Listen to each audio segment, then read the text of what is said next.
Um salmo para o seu coração, George Yude. Bom dia, paz do Senhor Jesus, tudo bem com você? Eu espero que o Espírito Santo esteja contigo neste momento para abençoar o seu dia, abençoar a sua família. Estamos maratonando aí os Salmos, o livro dos Salmos, trazendo reflexões. E hoje eu quero meditar nos Salmos 77 para as noites de insônia. O Salmo 77 é um salmo extraordinário. E aqui é a irmã Radassa e eu quero meditar com você hoje para que você tenha uma reprogramação à memória, relembre coisas certas que vai verdadeiramente te fazer prosseguir e não lembrar das coisas erradas. Gente, isso aqui é muito forte mesmo, um salmo em seu coração. George Yude, o escritor desse livro Um Salmo ao Seu Coração, ele conta que hospedou os membros de uma família de fora da sua cidade, os quais vieram para uma visita a uma atração local, que seria a Caverna Marvel. Antes do passeio, o guia reuniu o grupo para uma foto.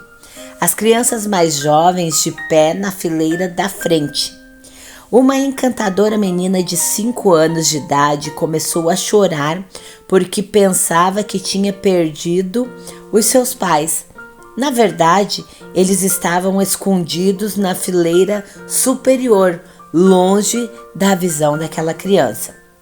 Naquele instante, George pensou: isso se repete na vida real.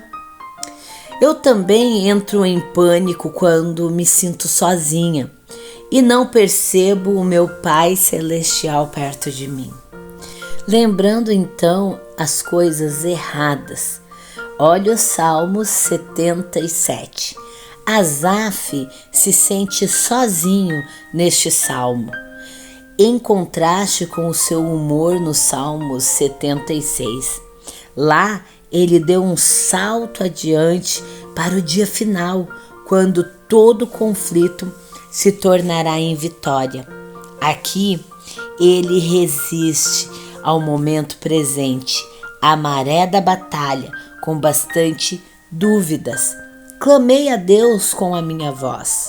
A Deus levantei a minha voz, e ele inclinou para mim os seus ouvidos. É difícil ter durante um tempo assim. No dia da minha angústia busquei ao Senhor. A minha mão se estendeu de dia e não cessava.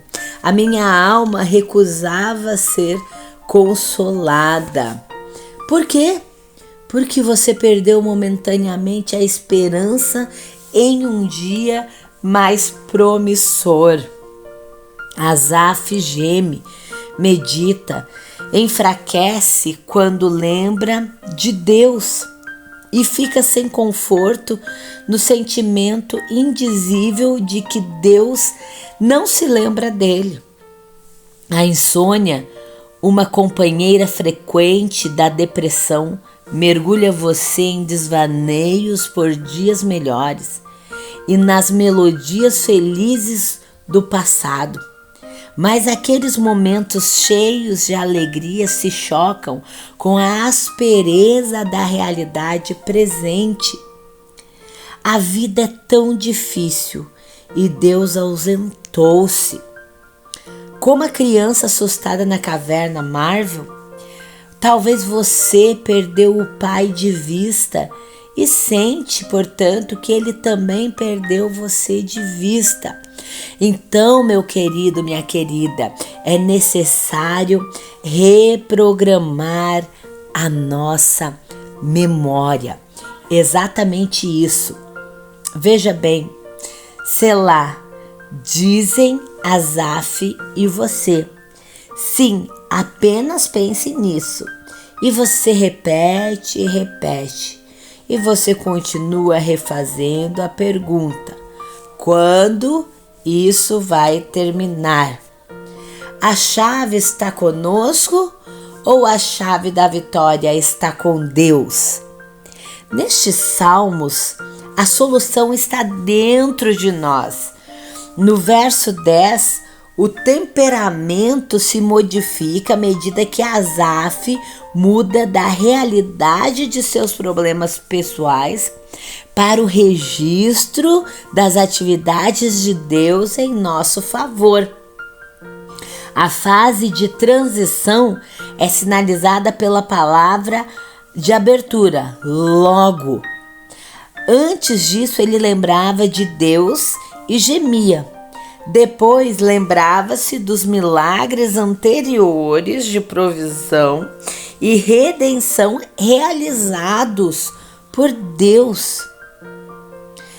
Antes disso, ele pensava tão somente nos dias antigos, com suas encantadoras melodias passadas. Após isto, ele concentra-se no que Deus fez em tempos idos. Você continuará a enfraquecer à medida que excluir de sua meditação as ações de Deus em seu favor.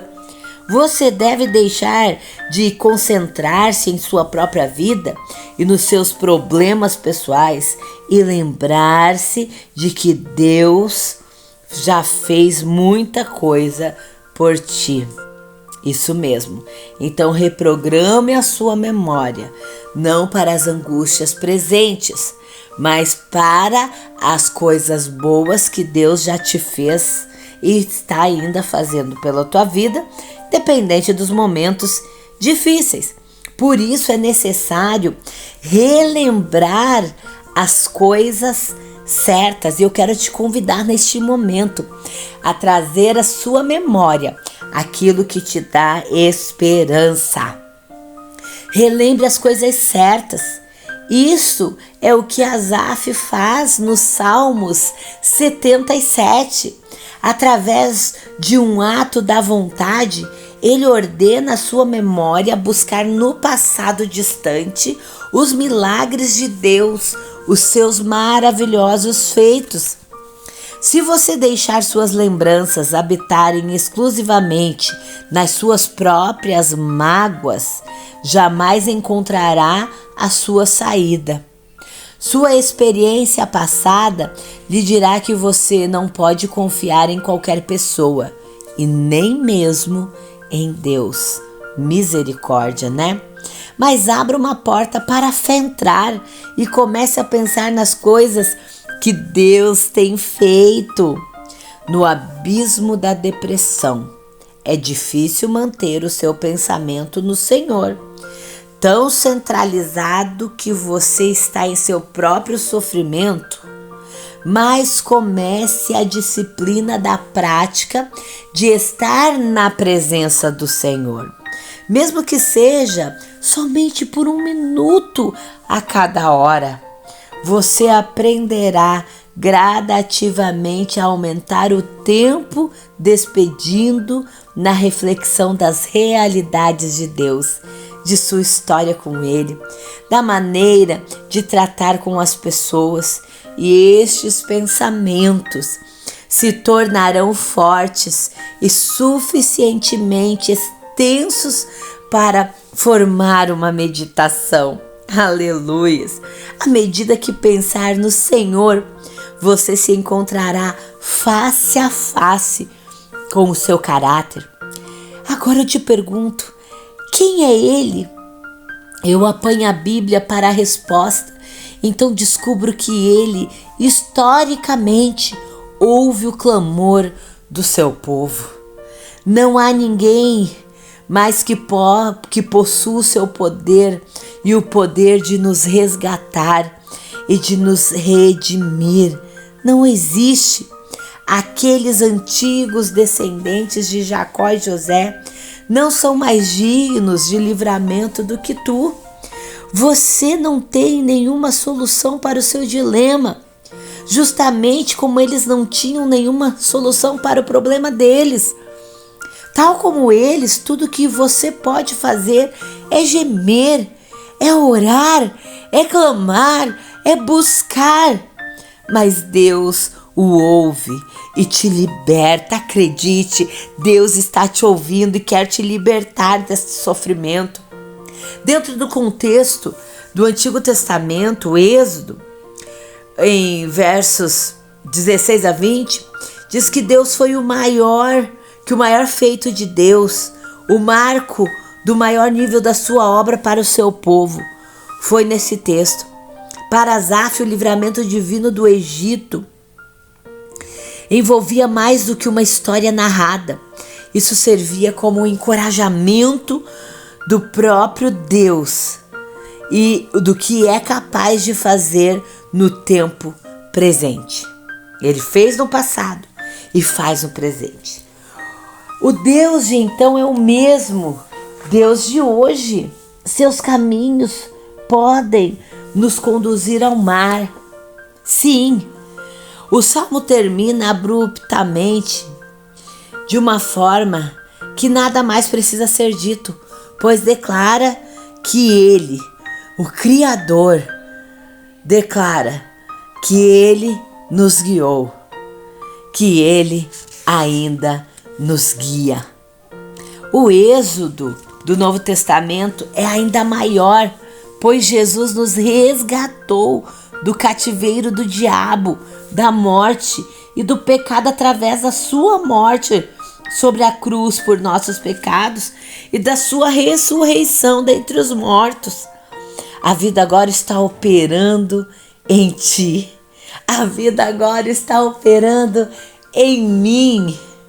As lágrimas se transformam em sorrisos no rosto da menininha na caverna da Marvel, quando ela localizou sua mamãe e o seu papai e disse: não será difícil, ele está aqui, ela está aqui. E não é diferente para mim e para ti. Seu fiel, o nosso fiel Senhor e Salvador Jesus Cristo, jamais nos perderá de vista. Fora com o desespero. Então eu quero te convidar, lance fora todo medo. Volte o seu olhar para Jesus. Ele sempre estará no mesmo lugar. O trono está ocupado e Ele está com seus olhos sobre todos os moradores da terra, inclusive sobre ti. Vamos orar?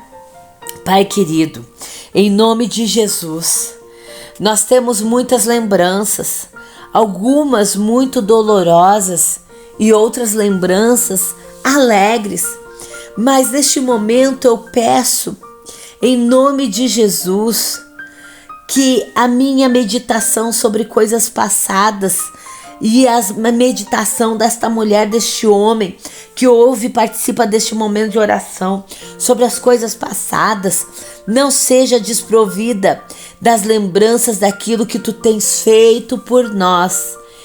Em nome de Jesus, nós rogamos a ti por tudo que tu já tens feito e por tudo que ainda farás na nossa vida. E te agradecemos, pois tu és o nosso amigo fiel, o nosso Senhor, o nosso Salvador. E nós queremos te bendizer neste momento e te agradecer por tudo o que o Senhor tem feito e por tudo que ainda hás de fazer. E quando vir as noites de insônia, o Senhor trará à nossa memória aquilo que nos trará esperança. É o meu pedido em o nome do Senhor Jesus. Amém, Pai querido. Aleluias.